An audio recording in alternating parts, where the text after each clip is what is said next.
Hello friends and dear students, आज हम class 10th सामाजिक विज्ञान के कुछ एमसीक्यू यानी बहुवैकल्पिक प्रश्न और एक अंक के प्रश्नों को देखेंगे जो बोर्ड परीक्षा में पूछे जाएंगे। तो आइए शुरू करते हैं और देखते हैं आज के इम्पोर्टेंट और उपयोगी प्रश्न। सबसे पहले हम बात करेंगे एमसीक्यू यानी बहुवैकल्पिक प्रश्न, जिसमें क्या होता है कि एक क्वेश्चन दिया जाता है और आपको उसके 4 ऑप्शन होते हैं, उनमें से सही उत्तर बताना होता है। तो यहाँ पर प्रश्न आपके सामने है कि पंजाब में भूमि निम्नीकरण का निम्नलिखित में से मुख्य उद्देश्य या कारण क्या है, मुख्य कारण क्या है, इसका रीजन क्या है। तो आपका जो उत्तर होगा यहाँ पर है कि अधिक सिंचाई वहाँ पर होती है, इसलिए भूमि निम्नीकरण होता है। ऑप्शन सी सही है आपका। दूसरा है कि निम्नलिखित में से कौन सी मृदा है जो मृदा और मिट्टी एक ही होती है। तो मृदा है या मिट्टी है जो भारत में सबसे बड़े क्षेत्र में पाई जाती है, सबसे ज़्यादा पाई जाती है और भारत के लिए बहुत ही महत्वपूर्ण है, कृषि के लिए बहुत ज़्यादा महत्वपूर्ण है। तो ये है जलोढ़ मृदा, ठीक है ना। ये बहुत ज़्यादा पाई जाती है, नदियों के द्वारा लाई जाती है, इसमें कृषि उपज बहुत ज़्यादा होती है। निम्नलिखित में से किस प्रांत में सीढ़ीदार खेती की जाती है। तो सीढ़ीदार खेती की जाती है, वो की जाती है पहाड़ी क्षेत्रों में। और यहाँ पर जो दिए गए हैं उनमें है उत्तरांचल यानी उत्तराखंड, जो उत्तर प्रदेश से अलग होकर बनता है। ऑप्शन आपका डी सही है। ये उत्तराखंड भी, इसका अब नाम हो गया उत्तराखंड, पहले उत्तरांचल था। तो निम्नलिखित में किस राज्य की काली मृदा पाई जाती है। तो काली मृदा पाई जाती है, वो ऑप्शन आपका बी है, गुजरात में पाई जाती है। निम्नलिखित में कौन सा एक मानव निर्मित संसाधन नहीं है जो मनुष्य के द्वारा नहीं बनाया गया। तो ये भी आपका ऑप्शन बी है, वन है, जो मनुष्य ने नहीं बनाया। ये प्राकृतिक वनस्पति के द्वारा अपने आप होते हैं, इसमें मनुष्य की देखभाल करने की आवश्यकता नहीं होती है। ये शब्द किसने कहे कि हमारे पास हर व्यक्ति की आवश्यकता पूर्ति के लिए बहुत कुछ है, परंतु किसी के लालच की संतुष्टि के लिए नहीं है। तो ये कहे थे महात्मा गांधी जी ने। तो ऑप्शन डी आपका सही है। नेक्स्ट क्वेश्चन है कि संसाधन जो एक क्षेत्र में पाए जाते हैं लेकिन उनका उपयोग नहीं होता है, उन्हें क्या बोला जाता है।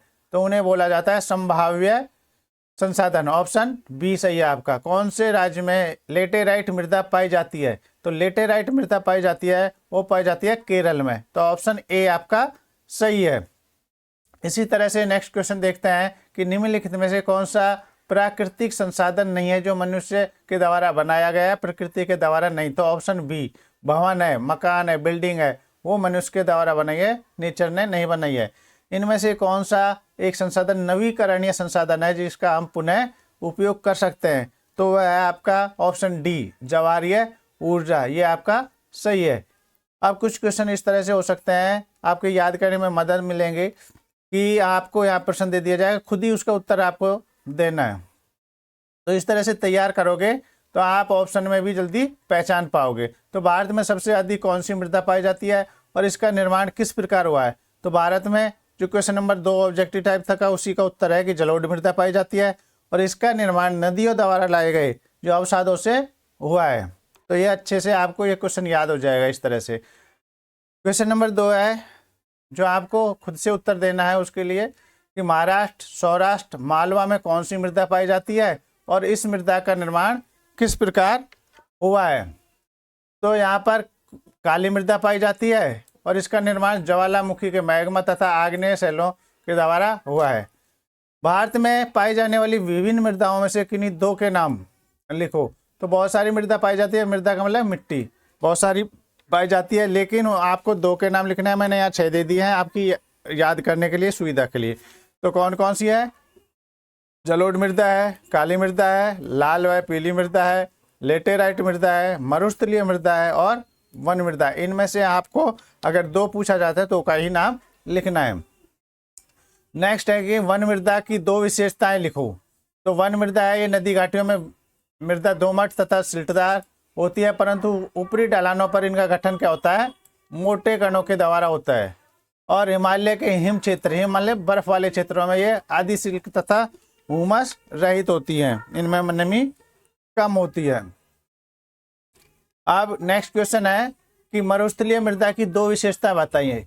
तो मरुस्थलीय मृदा है उसकी 2 विशेषता, ये एक तो ये लाल रंग की और भूरे रंग की होती है, ये रेतीली होती है और लवणीय होती है। लवणीय मतलब इसमें नमक की मात्रा होती है और हुमस और नमी की मात्रा इसमें कम पाई जाती है। नेक्स्ट क्वेश्चन है कि पृथ्वी सम्मेलन 1992 का मुख्य उद्देश्य क्या था।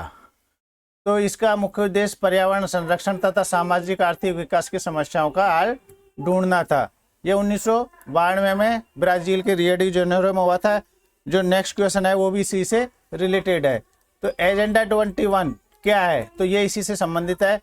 1992 में 1992 में पर्यावरण और विकास पर संयुक्त राष्ट्र सम्मेलन, जो पृथ्वी सम्मेलन हुआ था, वो ब्राज़ील के रियो डी जेनेरो में हुआ था। वहाँ पर अपनाई गई एक कार्य योजना है एजेंडा 21, और इसका मकसद क्या था कि वैश्विक स्तर पर सतत विकास को हासिल करना, पर्यावरण संरक्षण, सामाजिक, आर्थिक और विकास की समस्याओं का हल ढूंढना, यही एजेंडा 21 था। अगला प्रश्न देखते हैं कि किन्हीं 2 राज्यों के नाम बताइए जहां पर सोपानी का मतलब होता है सीढ़ीदार कृषि, जो आपको पहले बताया था कि ये कहाँ होती है, पहाड़ी क्षेत्रों में होती है, पर्वतीय इलाकों में होती है। तो ये कहाँ कहाँ पर होती है, तो यहाँ पर जम्मू कश्मीर है, हिमाचल प्रदेश है, उत्तराखंड है, अरुणाचल प्रदेश है, मणिपुर है, नागालैंड और मिजोरम, इन क्षेत्रों में सीढ़ीदार खेतियाँ की जाती हैं। तो आप इनमें से कोई भी 2 चुन सकते हो। नेक्स्ट क्वेश्चन है कि ऐसी 2 मानवीय क्रियाएं लिखें जिनके द्वारा भूमि का निम्नीकरण होता है। मनुष्यों के द्वारा ऐसी जो काम किए जाते हैं जिससे भूमि का निम्नी, तो एक तो अति पशुचारण, इसका मतलब होता है कि पशुओं को ज़्यादा चराना। वनोन्मूलन का मतलब वनों की कटाई करना। खनन मतलब खुदाई, खानों की खुदाई करना। और अत्यधिक भूमजल का निष्कासन, मतलब इसमें क्या होता है कि जो भूमि के अंडरग्राउंड वाटर होता है उसको निकालना, ज़्यादा दोहन करना उसका। नेक्स्ट क्वेश्चन है कि मृदा निर्माण की प्रक्रिया के कुछ 2 महत्वपूर्ण कारक लिखो। तो 2 पूछ रहा है, लेकिन मैंने यहाँ 7 दिए हैं आपकी याददाश्ती के लिए। आप इनको देखकर कोई भी आपको 2 याद रहते हैं उनको लिख सकते हो। तो यह है उच्चावच, जनक शैल, जलवायु, वनस्पति, संस्त्र शैलें, हुमस और समय। इस तरह से ये आपको जो सामने MCQ और 1 नंबर के प्रश्न दिए गए हैं, बहुत इंपॉर्टेंट है। आशा है यह वीडियो आपको अच्छा लगेगा।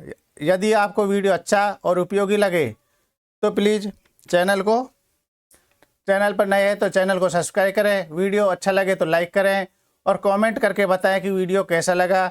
बेल आइकन के बटन को दबाएं जिससे आपको इस तरह के और भी इम्पोर्टेंट वीडियो मिलते रहें। मैं आपके उज्जवल भविष्य की कामना करता हूं और आशा करता हूं कि आप बोर्ड परीक्षा में अच्छे मार्क्स लेकर आएंगे। Thank you for watching my video. Have a nice day.